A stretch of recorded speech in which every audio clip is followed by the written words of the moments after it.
Mitraaya namaha. Thank you for being in the energy circles. Welcome to Energy Circles VSPTenneti channel. Spirituality for beginners. Many things that we know could just be false or prejudice. There is so much we all do not know. Yes, spirituality for beginners.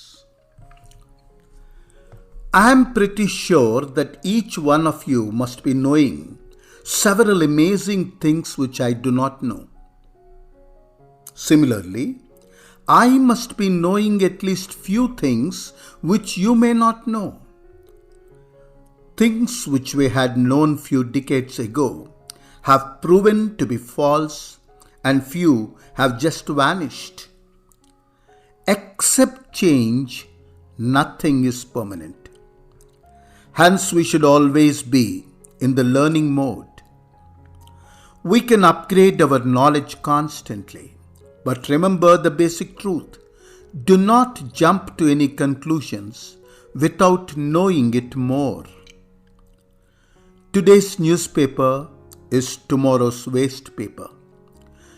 Prejudice can stop you from knowing the actual truth. If you are lost into a dungeon of opinions, you are shutting down the doors of light. Spirituality is the belief that there exists a higher force, higher energy or intellect above us, and you have every right to call it by any name you love. Call it consciousness, knowledge, science, master or God. If you are above my God, how does it matter? That which is truly unknown cannot be considered inferior or superior to something else which is also unknown. Why do you express your complex which is incomplete? Comparison itself is the trap. Comparison can reveal the lack of knowledge. Prejudice is the resort of the tired ones who look at the cosmos with their eyes. Argument is the fruit of very half-knowledged people, half-knowledged minds. If you are craving to argue and win over someone, you have concluded. You have revealed that you know everything. If you want to criticize God, you should first read the Bhagavad Gita, Bible and Quran. It might take a lifetime to even know a little of it. Hence, stop the criticism and mockery. Why do you waste your little time on earth in defending the unknown? There is so much of noise all around. So much to distract and divert you. Be sure that the one who has realized the ultimate truth has no time to start all over again to enlighten you. One who has seen or experienced God will not waste his precious time to gather the rusted nails. He just smiles away because he is unsure about it and he knows the theory of change. The more you fill a pot, the lesser is the noise. The more you make the noise, emptiness is revealed. Invoke silence and resort to penance. Silence is the white paper where you are just creating space for something to be written. If you are holding a scribbled paper, you cannot accommodate further scripture. When you jump to hasty conclusions, you are denying further inclusions. If you are complete and satisfied, you don't need any more. If you do not need any more, you will not even attempt to make the rat skin white. Thus, arguing with a fool is the choice of the bigger fool.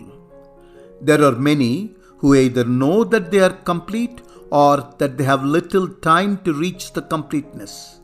Both have clearly realized the value of silence and the disasters of noise. The basic requirement of a spiritual seeker is the foundation of silence. Silence is of two types: external silence and the inner silence. Unless you accept that there is so much in this universe which you do not know, you cannot ever resort to the silence state of mind. How can someone who is traveling along with you for the first time talk about the vertex point of the divine ascension? How can someone who is still searching for the unknown influence you with his general prejudiced opinions? How can you ever trust a stranger who claims to have touched the apex point? Guru or the master alone can guide you, but how can you ever trust him that he is right? That is the biggest mystery. That is mysticism. That is why they say, the master appears to you when you are ready. This is faith. Spirituality is the law of faith. You cannot rub your sense of faith upon someone who is not yet ready. Can you judge his readiness? Hence, resort to the disciplinary code of spirituality.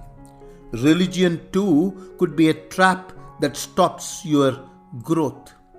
If you are impressed with the disciplinary codes of any particular religion, it is perfectly fine as long as you don't build hatred towards other codes. They too are wanderers. They too are on the search. They too are struggling to accomplish completeness. Religion is not dangerous as long as it is giving you a disciplinary code to receive. Religion becomes a devil when it initiates hatred and unrest. Hatred is the biggest trap that pushes you into a dark, deep well which transforms you into a frog of limitations. The next important quality of a spiritual seeker is humility and kindness. Accepting the fact that there are many more learned people and intellectual minds around. Accepting the fact that you know that you are still incomplete. Accepting the fact that you don't have time to play the flute in order to melt a rock. Forgiveness and righteousness are the next very important qualities of a true spiritual seeker. Unless you resort to silence, unless you escape from all chaos, unless you run away from noise, unless you are getting yourself ready, you are lost into the woods and you are moving away from the destination. A well-versed master always adopts the technique of training the aspirant into the art of detachment and gaining the powers of celebrating the inner silence. In order to hear the cosmic whispers and the mystic secrets of spirituality, you have to cock up your ears and listen to the shrill notes. The next move is towards attempting mastery upon your very senses.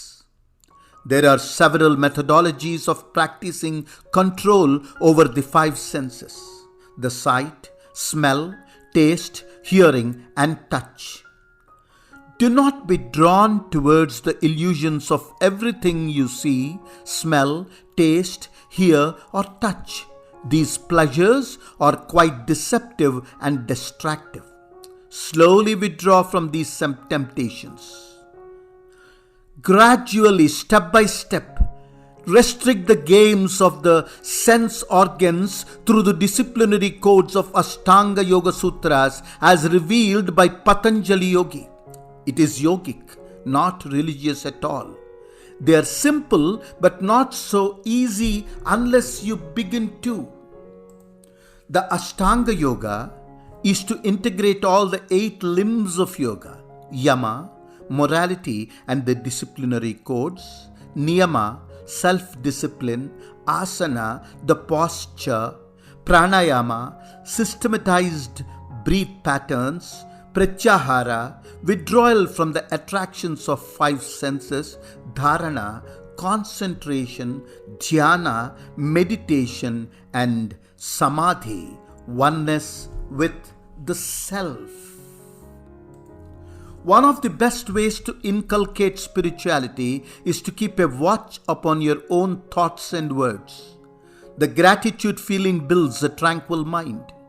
Consider every living being as an embodiment of the Supreme. Be a soft-spoken person. Do not pass any eyebrow comments that create hatred about others.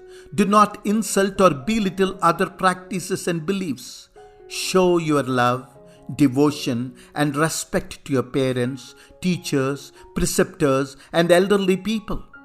Develop the attitude of Annadan, offering food to others. Offering food to animals, birds, the poor, the sick, and needy is a noble act, and offering food to guests is considered as Anna Prasadam, as revealed in our scriptures, Abhyagato Swayam Vishnu.